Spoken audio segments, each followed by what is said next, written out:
Hi again, Panther fans, and welcome to the Panther Insider Podcast, driven by Ford. This is Dave Cohen, the radio voice of the Panthers. On our latest show, we go inside Georgia State baseball with head coach Brad Stromdahl. Coming off another 30-win season last year and an eye-opening run in the Sun Belt Conference Tournament, Panthers are set to open the season on the road at the University of New Orleans February 16, 17, and 18 before returning to Atlanta. They'll host Georgia at Panthersville on February 20th. This is our Panther Baseball preview show, and if you've missed any of our previous podcasts, they're all available on the Apple Archives page. You can access that online at GeorgiaStateSports.com. We're talking Georgia State baseball on this latest Panther Insider podcast. So right now, let's welcome head coach Brad Stromdahl to the Panther radio microphones. Coach, great to see you again. Here we go. Baseball mid-February, and you're just about to get off and running. Oh, it's going to be fun, Dave. We're so excited to be able to just kind of play somebody different besides ourselves and, go to New Orleans and open it up on the road and, kind of see what we've been able to practice and teach and learn over the last 6 months and hopefully put it into action and then continue on down the road of conference tournaments and, getting to the end of the road. So these seasons, for me, all seem to overlap. Has it really been 6 months since we were in Montgomery at the Sun Belt Conference Baseball Tournament, which, by the way, great run? Yeah, no, we had a great run. Yeah, it's been a while, but, we have such a cadence, a good cadence in baseball, and it's, the majority of the time is just spent playing each other and, really grinding out, working against each other and just with us. And, as you just get through that fall and then, get into the spring, we spent the last 3 weeks or so playing each other in, inter squads every Friday, Saturday, Sunday, and on Tuesday. And we're kind of at the end and just really looking forward to this week. We got game week and get on the road and get on the bus on Thursday and get out of town and, kind of start that process of that team bond and just being together and being able to really kind of get to know each other a little bit in a different way. And then, being able to support each other on the field. And, it's so much fun. I mean, we're so excited to be able to start this. And I think our season and our players and our coaches and our staff, everybody is looking forward to this because I think it's, like you say, and the run that we had last year and what we did in the conference tournament, I think that we can continue to use that as a springboard for us to, hopefully take that to the regional and the super regional level this year. Well, we're going to break down the roster with Coach Brad Stromdahl here as we move along throughout the podcast. We'll also get his thoughts on Sun Belt Conference baseball this year. I was talking to somebody over the weekend with regards to football and, let's say, men's and women's basketball and baseball. They said, well, Sun Belt really is kind of a football league. Basketball with regards to being a one-bid league, and it's been a one-bid NCAA tournament league, for a number of years, right before Georgia State got back in the Sun Belt. And I even said, well, okay, it's a football league first because football is football. I said, if you really want to break it down and drill down one more, it's really a baseball league second. Because whereas basketball is sending one team to the NCAA tournament, baseball last year sent 4 to NCAA regionals. Yeah, absolutely. And no offense to Coach Elliott, but we're definitely ahead of football with this. But in all seriousness, I mean, we were the number 5.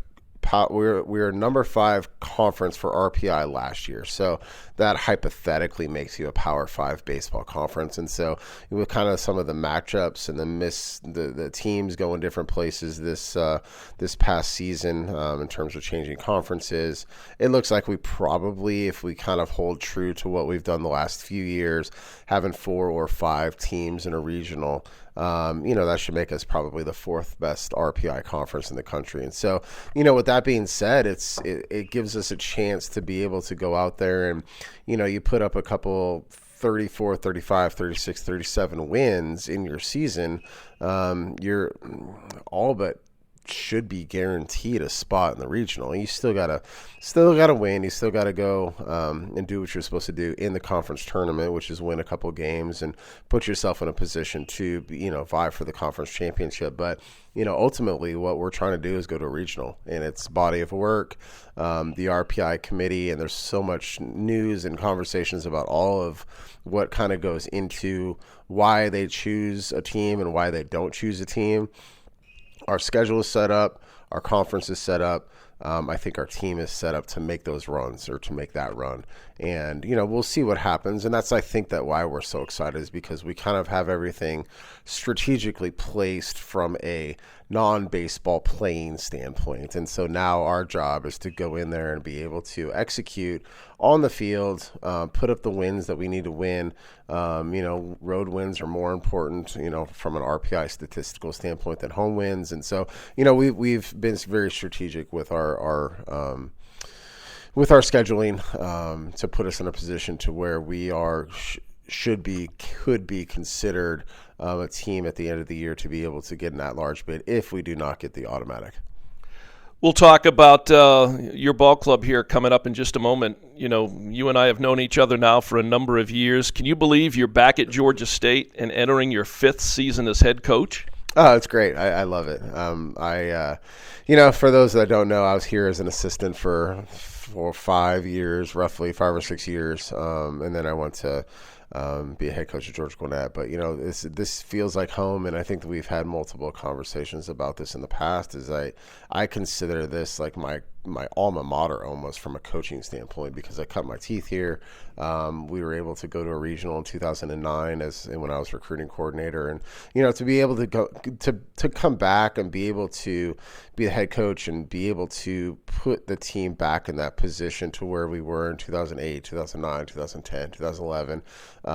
It's really exciting, and I think that this is the best position we have been at since I've been here, to be able to make that run. And so many things can happen through the course of the year, injuries and just whatever. But on the flip side of that, so can us winning, and so can we have guys that fight through adversity. And I think we got walked off on 9 times last year, and so we were a good team. We were a good team, but we literally got walked off on 9 times.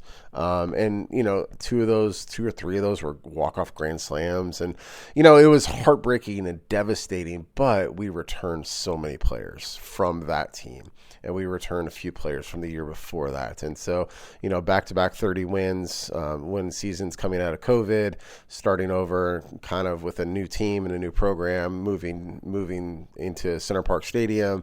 Like, there's so many different things that we had to kind of get right to allow us to get to this point. And I just got to say thank you to the staff and our coaches and the administrators to be able to allow us to get to this point. And our job now is to be able to go forward. We had a 3.2 GPA last semester. Everything is lined up for us to be in a position to vie for the conference championship, and then obviously hopefully make a run in the regional. And you never know what happens after that.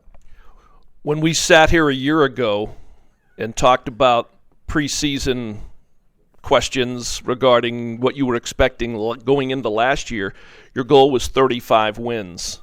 And you ended up with 30, but as you mentioned in that last answer, we got walked off 9 times. Remember, the last time we got walked off was Texas State in Montgomery. That ball, I think, is still rolling around out past the railroad tracks. My point is, it feels like Georgia State baseball is that close, because even if you win half of the games that you got walked off on a year ago, you might have the 34, the 35 wins that you were expecting, and Georgia State baseball would be, at least last year, one step higher up on the ladder. In other words, we're not talking about a program.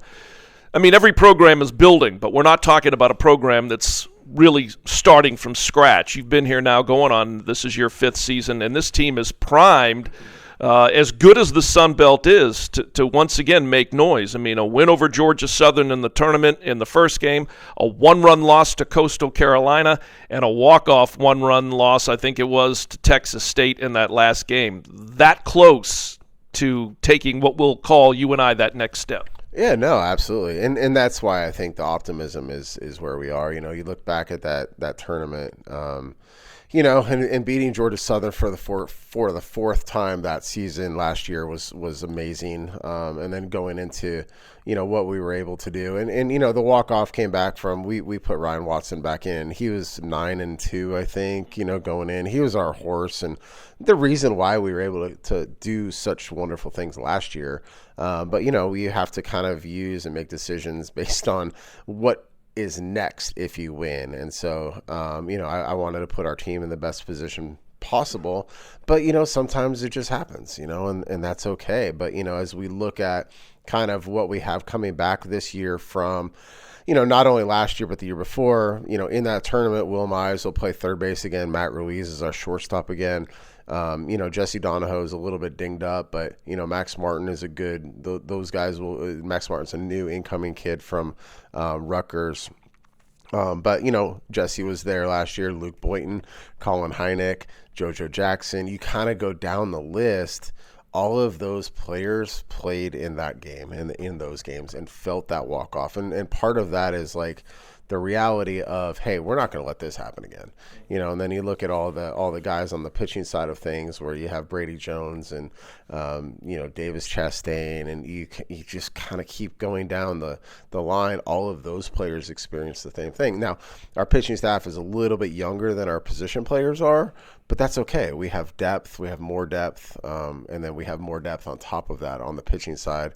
And, Nico Buenteo, our recruiting coordinator, has done an amazing job of, being able to continue to build upon what foundation we have and continue to look for the future to who we can go. I think we're gonna see a couple of freshmen throw this weekend who are lights out, and they're going to cut their teeth. It'll be interesting to see. It'll be fun to see. It'll be, we might give up 4 in the first and then, strike out to the next 12. And so, we have to go through that a little bit in the beginning part. So I'm really looking forward to what we can do based on previous experiences. And, every year's a new year, but I think that, when you look at what you're doing and how you're teaching your team and what they're learning, the lessons from past experiences, I think that it puts us in a good place this year. All right, let me ask you this question because it's, and we've talked about it before, it's just become a part of college athletics. How did the transfer portal affect us? Who did we lose of substance? Who did you bring in that you would term an impact player, someone that's going to come in right away? I know you mentioned Max Martin over there at second. I know you've got a few others as well. Yeah, no, absolutely. I mean, the transfer portal for us was excellent. I mean, we probably couldn't have asked for a better, the way that it folded out for us. And we lost Dalton Pearson. He went to Cincinnati, and, we're excited for him. We lost Cam Jones, went to Georgia Tech along with Patel and Landry. And so, those guys going away. We lost Caleb Stewart to Queens up in Charlotte. And, they're great players, and, we wish them nothing but the best. But, in return from what we were able to get from, the scholarships leaving in the I guess the roster spot, is that we were able to define the build in the pitching and the depth in the pitching. And so, we have, like we said, Mize and Ruiz and Luke Boynton and Jesse and JoJo and all those guys on the offensive side that were able to, contribute and be a part of that. So, Tyler Roche, a transfer from St. John's, right-handed pitcher, has a lot of really good experience coming out of the Big East. He'll probably start on Sunday for us. Most likely we'll kind of like work that out as we go. Hunter Varnado, he's a transfer from Middle Georgia College, 4-year kid, was their ace. Bailey Coleman coming in from LaGrange College, has almost 400 innings of experience. Just kind of across the board. Henry Kohler probably will play outfield for us a little bit. Is a COVID kid, one of the last COVID kids out there. But he has 800 at bats under his belt. He's a left-handed hitter. Ryan Dial, he was at Auburn for the last 4 years. Everybody that we brought in from a transfer standpoint is a plug and play immediately. And I think that that's the best way you can use the transfer portal, at least for us. And I think everybody has a different philosophy, but our philosophy was, how do we get a guy that can help us immediately, help us right now, help us win because we are cycled up, because we are ready. And, I have the utmost confidence in all those guys. They've bought right in, and the senior leadership has kind of helped them. All right, we're talking Georgia State baseball, college baseball in our preview with head baseball coach Brad Stromdahl as they get ready to open up the 24 college baseball season. Brad and I are back to preview his ball club as well as the Sun Belt Conference, which again, as he mentioned earlier in this segment, Power 4 college baseball program, Power 5 college baseball program. Anyway, we're going to talk with Brad more following these words from Ford and Center Park Credit Union. Wherever you go this fall, greatness starts in a Ford SUV. That's because Ford Escape, Explorer, and the spirited Bronco Sport SUVs have the power, cargo space, and smart tech you need for tailgating on game day, camping under the stars, fall festivals, romantic dinner dates, concerts, antiquing, pumpkin picking, weekend getaways, school plays. For great offers on these versatile SUVs, see your local Ford dealer today. Greatness starts here. Whether you're a recent graduate, a young alumni, or an older alum, stay connected to your alma mater by becoming involved with the Georgia State University Alumni Association. The Alumni Office offers a wide variety of programs and services to keep you in touch, informed, and involved. Associate Vice President Christina Million. Among our signature programs throughout the year, the Distinguished Alumni Awards, 40 Under 40 Honors, GSU Cares Day of Service, the Young Alumni Summit, as well as our Life Membership Program. Representing nearly 285,000 alumni across Georgia and across the globe, the Alumni Association is here to serve, engage, and enhance the GSU community. Connect with us online at alumni.gsu.edu or call the Alumni Office at 404-413-2190. Back on the Panther Insider Podcast, driven by Ford. We're talking college baseball with head baseball coach Brad Stromdahl. Georgia State getting ready to open up the season. And a 56-game schedule, not counting the Sun Belt Conference baseball tournament. We're going to talk about the schedule here coming up in this second segment. And, one of the guys that is back, which I know lets you sleep well at night, one of your most potent bats, and that's your active home run leader, Luke Boynton, 23 home runs.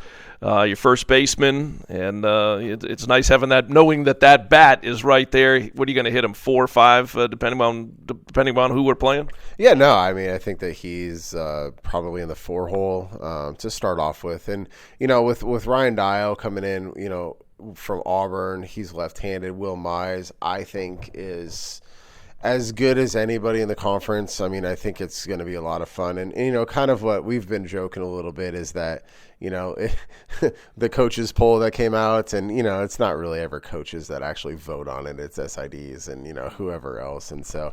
And by the way, they picked us 11th, right? Yeah, it's awesome. I live with that all day long. Let's go get it, baby. And so, just kind of looking at that and, our guys are like, oh, well, what is this? What does this mean? I was like, it means nothing other than a piece of paper, And so, when you look at us actually kind of do a deep dive, you should be like, okay, hey, this is pretty interesting all the way through. But, Will Mize kind of stands out to me as a coach. A little bit biased for sure because he's been here for 5 years, and he was one of the original ones that was here when we got here and we brought in. And just the maturity and what kind of confidence he brings our team, I think that there's a chance where he could put up big numbers and, be one of the top few guys in the conference offensively, defensively, go on to play pro ball and all of those things. But, returning those guys is just so much fun. We return our shortstop, third baseman, first baseman. Like, that's it's enjoyable, and then JoJo probably will hit 3-hole for us. I mean, it's a lineup I would not want to face. I don't want to say that you built the roster to hit home runs, but in the last let's say 2-3 seasons, Georgia State has been one of the top home run hitting ball clubs in the Sun Belt. Yeah, and I don't think it's really necessarily looking to hit home runs. Our philosophy is we want big, strong, physical kids, and if you look at, the statistical breakdown of batting average when it's directly correlated to exit velo, if you hit a ball 95 miles an hour or above, you bat like 630. If you hit a ball 94 and below, you hit like 220. So it's not necessarily home run. It's just pure, just big, strong kids. And, some of the kids that come in aren't big and strong, and we get them big and strong. I mean, it's part of like our weight room and part of all of our the technology that we have and, the coaching part of it. But, ultimately what we're trying to do is we're trying to hit the ball as hard as we can. And, sometimes there are line drives that go backside that leave the yard, and that's fun.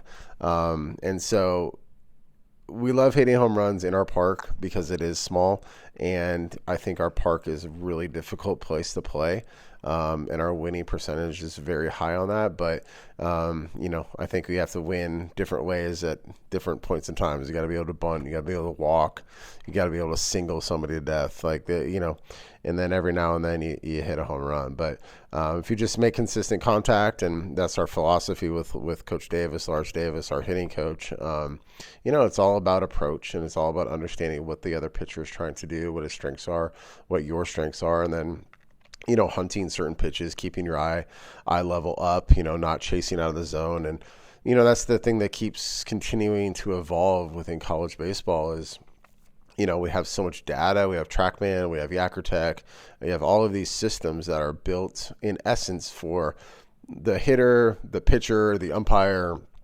We don't really chase as much east-west as ever. We'll still chase north-south a little bit, and but chasing out of the zone it's kind of going away with the good teams. And I think the teams that will continue to struggle will be the teams that chase really the slider away off the plate. I think that a kid's always going to be susceptible to something over the plate, whether it's up out of the zone or down. But, the days and the age of, being able to continue to go outside and, push the envelope with the umpire, that doesn't exist anymore. So a true strike is a true strike. And so when you can have an approach that is very consistent with meeting who you are as a player and what your team philosophy is. I mean, I think that's what we've done, and kind of been talking about that all this whole time, is like we just have guys that have been in the program for a long time, and our system is right. Our system it works for us in our ballpark, for how we recruit. And that's, again, like I keep saying the same thing. It's why we're so excited, is because I think staying healthy, knock on wood, all those things, the what we've built here is continuing to grow, and hopefully we're able to kind of break through the clouds into the sunlight, after getting walked off on all last year, and going through some of the adversity that we've had. But it doesn't happen without guys like Luke either. So I mentioned Luke, you mentioned Will Mize. The other guy I wanted you to comment on real quick, because he's kind of grown up in the program, and you did mention him, JoJo Jackson. Yeah, no, I mean, it's he's a switch hitting, big, strong, powerful kid from right here in Atlanta, and he's a homegrown kid and wanted to come to school here. This was his number one choice, and I think that he will also have a breakout year. He hit we had an inter squad, I think, on Friday, and he hit 4 home runs, in that inter squad, so it's a good thing. And, he'd like to, but they're all just, they hit hard. They weren't like the towering moonshot where, you break your back, trying to swing as hard as you can. The balls that were put in play. And, I think that he's going to have a great year for us. And he's been a leader. He's locked in.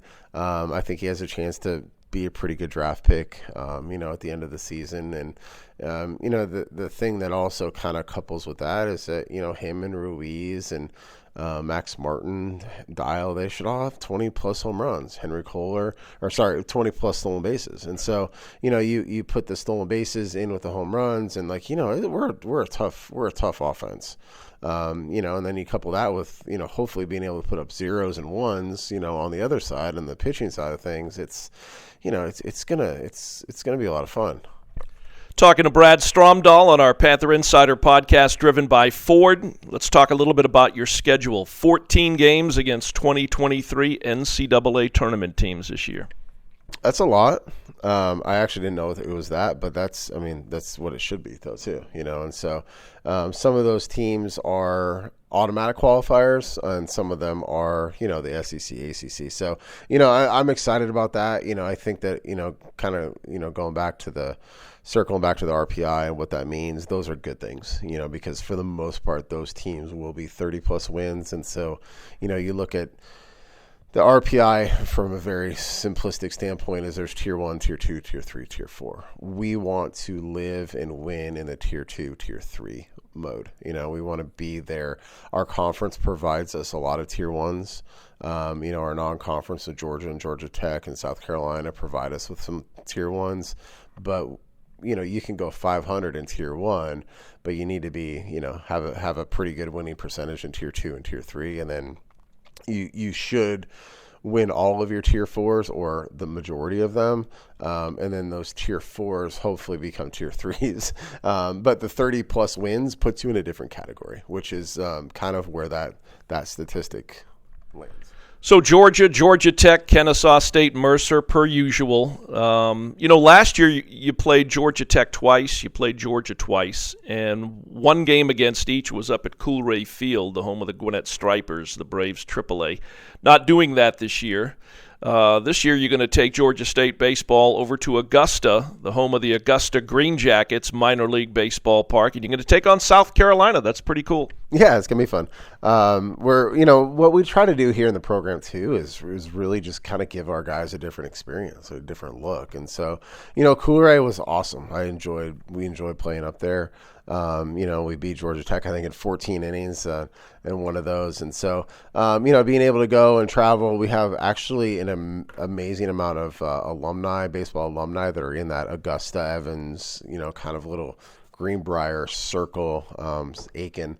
And so I'm excited to be able to go over there. South Carolina was willing to come over and, help, offset some of the costs and those things that are associated with that. But it gives our players a different look. The other thing we're trying to do, is that if we are fortunate enough to put ourselves in a position to go to a regional, those are some of the places that we may, not necessarily them, but we might play South Carolina at South Carolina, but putting our team in a position to go on the road to learn from it, to go and play in a different venue that nobody's ever been in. It's a cool experience for sure, but, being able to use what we learned throughout the course of the season to be able to prepare ourselves for the postseason is kind of what the thought process is in some of those decisions.